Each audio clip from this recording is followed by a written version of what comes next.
It's all about my ego, Paulie. I feel I good know. when I we're know. up on the charts. What was I saying? Oh, good night, everyone.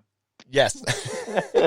No, you know what gets me frustrated with this fan base, and I'm sure it's like this with a lot of fan bases, just like, you know, this divide that we have now, and again, I just think it's in hockey in general, where where fans of a certain team like they turn players into like just such polarizing figures. I mean, you look at like the fan base like during a game is just like at each other's throats when it comes to like Strome, because half the fan base is like wants to keep him and thinks he's a talented guy, and obviously he's working with Panarin, and the other fan base is like, oh, it's all inflated, it's all Panarin, we need to trade him, blah blah blah, and it turns into such like when Strome scores, it's like, the Strome people sort of puff out their chests. And when Strome goes into a scoring drought, the anti-Strome people puff out their chests. And, another guy is Buchnevich. And it's sort of like the opposite. Like the people who hate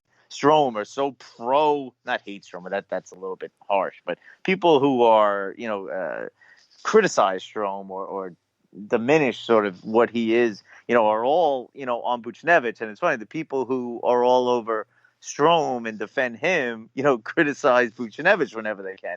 I just, Paulie, when we were younger, and all the young people listening, yeah, you could do the okay boomer. It was so long ago. I know. I felt like you sort of like loved everybody on the team, right? Like, wasn't it like this when I was a kid? No. I used to, come on, man. What? Mark Hardy, Randy Moller, they used to drive me crazy. Yeah, but it wasn't. But those were like bad guys on the team. I mean, we're like, like Buchnevich is like a good player. Like Strome has been a good player, and we have people, and we're still somehow like fighting about it. Like, why are we fighting about Strome? He's having a career year. We should all be doing freaking cartwheels that we completely just ransacked Edmonton on that trade. And like Buchnevich is like a third round draft pick, and he turned into a solid NHLer. Like, I don't know. We should be like, shouldn't everybody be sort of celebrating that? Like, yeah, I don't understand why everybody like, and I get it. It's sort of like the analytics side versus like the eye test side. And it turns so petty, and that like just like completely bothers me sometimes. It's like, well, if you'd rather have Strome than Buchnevich, you're like a Neanderthal, like, dumbass who doesn't know, anything. And if if you like Strome, I'm sorry, if you like Buchnevich over Strome, you're like an analytical, computer guy who obviously never played the game before. It's just like it devolves into such like people can't even have like a regular like argument anymore. Be like, oh yeah, I get what you're saying about Buchnevich. You're right, he's not scoring, but yeah, he does. He possesses the puck a lot, and he's doing a lot of great things out there. It's sort of like, oh, he's terrible and he's lazy because he's not scoring, and then or the other side is like, oh yeah, Strome is he's scoring all these goals, and everyone's like, well, it's because he's on a line with Panarin. He'd be terrible if he wasn't. It's just like, well, he's not. He's on a line with Panarin. He's doing well. Like it just like devolves, and look, that's just. Unfortunately, I think it's just like Twitter. I mean, because, if you just are on there, it's like everybody's fighting about like Trump and hockey. There's all name calling, and nobody's like can compromise on anything anymore with these things or come to a like agree to disagree type thing. It's so frustrating, Paulie. Those days are over, buddy. That's I know. It. Just hold on tight to the people you love, the people that are close. Like, you know what? If you got a dog, if you have a dog or a pet, that's about it. That's like, why can't people just like get a White Claw, watch the game? Like, really, when you have I'll tell you why. You know what the problem is? Let's just stick with the Rangers, right? You know who's causing all the trouble? You know all this angst with the other guys? Strome, Buchnevich. You know who's causing the trouble here? It's Capo Caco. This guy. When he got drafted and he played in the juniors and everything else and the big hype and all that other stuff, this guy was supposed to be lighting the lamp up for us. He's not doing it. So you think we're so you fault. He's taking up a roster spot. I don't even know why he's he could be doing all this stuff down in the AHL. But I'm telling you, everybody's suffering from Capo Caco not So you, delivering. so we're redirecting our Capo Caco anger onto Strom and Puchnevich. Okay, Yes, I got it. that's what's going on here. Because deep down inside, everybody, like I said, you and your hospitality, and he's a young kid, and he needs a couch and a blanket and all that stuff. Everybody's pissed that this kid isn't lighting a lamp. He's not taking care of his part of the deal. He's become just a fourth line, right winger, and he's just chilling down there, and everybody's mad. It's Capo's fault, man. Tell him to get his act together, because he's the one that's causing it. Nobody wants to admit it. It's Capo Caco. He's the problem, and they better figure it out, or set him down, or trade Capo, man. He's just not carrying his weight. There, I said it. It could be that, or people think everything's binary. It's got to be black or white. It's either you're all in with somebody or not. But yeah, I think I buy into your Capo Caco theory. Minus almost 19, 7 lousy goals, 10 assists. Holy! He got all the jersey. What number is he going to pick? All that other stuff. Blah blah blah. That's it. That's the only highlight we got. The first game, he scored the big goal in the first game. That's it. There are no more. That's it. It's the 7 other Caco highlights. That's it. We don't have any Caco highlights, and it's driving everybody insane. Paulie, how old are you? I am a young, handsome 50. Capo Caco could be your son, and you're getting angry at somebody who could be as old as your son. Austin Matthews came in at 18, and he lit up the lamp. Johnny Gaudreau came in, and he lit up the lamp. I mean, there's a bunch of other guys out here that came into this league. Look at John Tavares. Look at Sidney Crosby. Look at Alex Ovechkin. Come on, man. What has Capo Caco done for the New York Rangers? Outside of having a cool name. It's not what has he done so far. It's what will he do.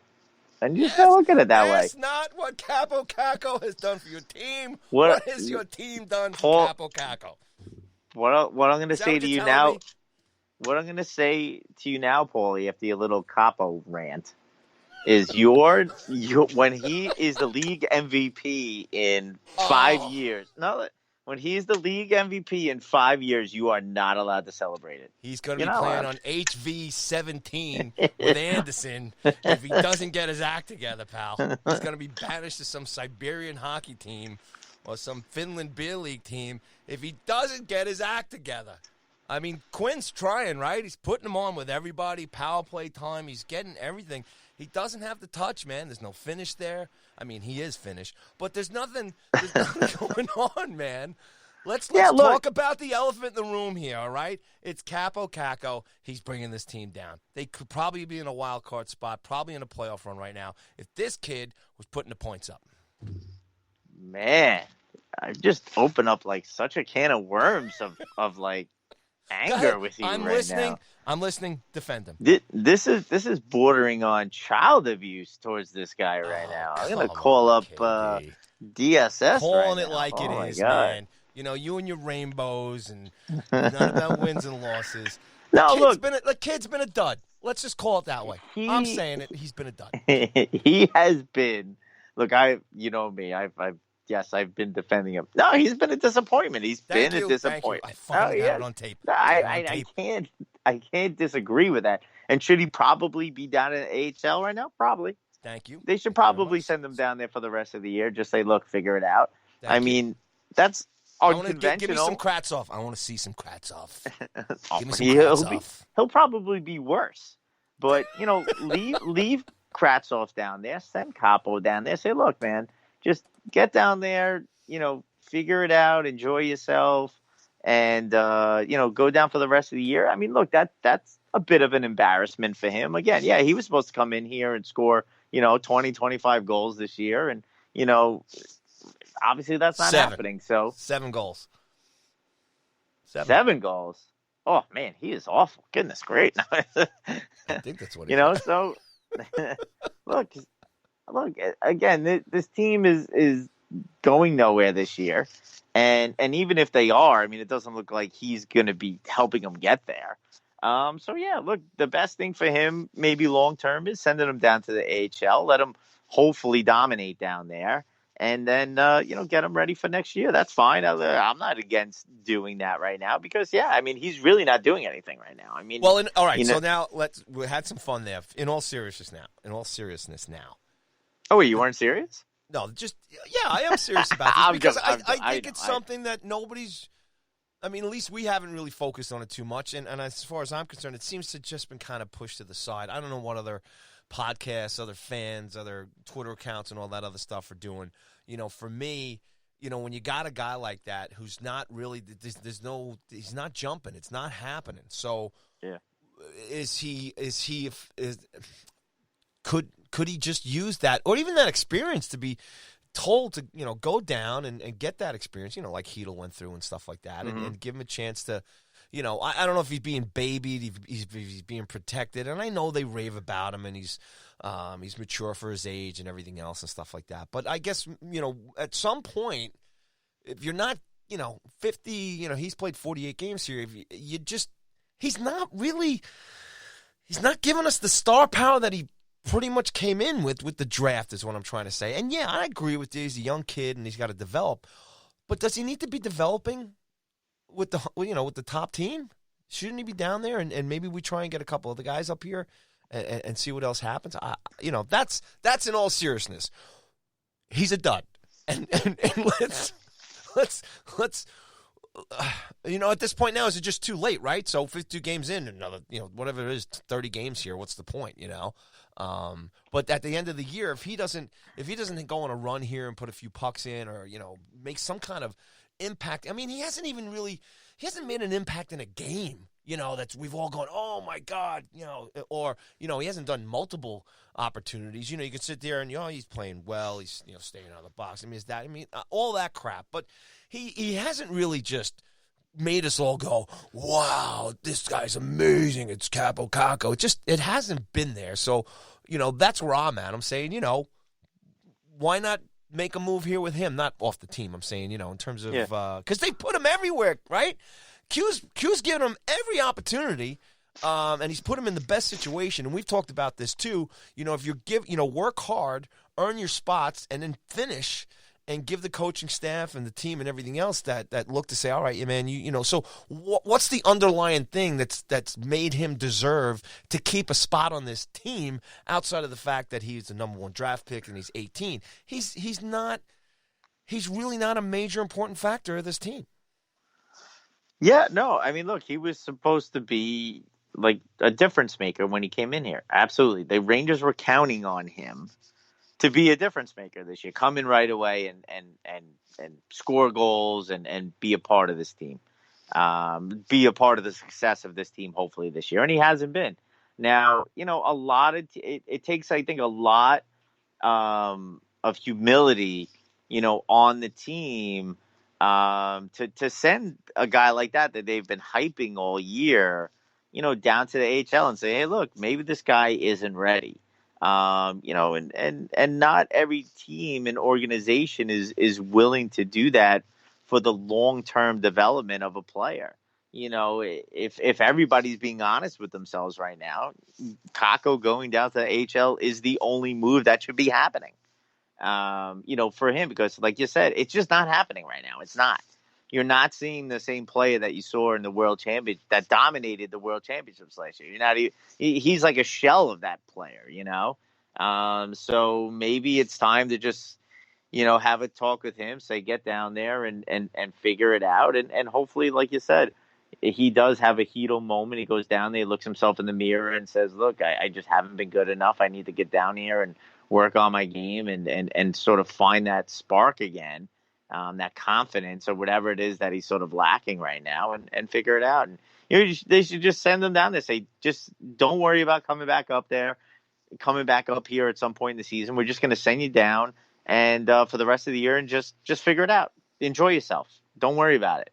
And, hopefully that's the move. And look, hopefully he comes back next year and he's a completely different player. But if he's not, then, oh my goodness, we're in another long line of Ranger first round busts. I seriously, I don't even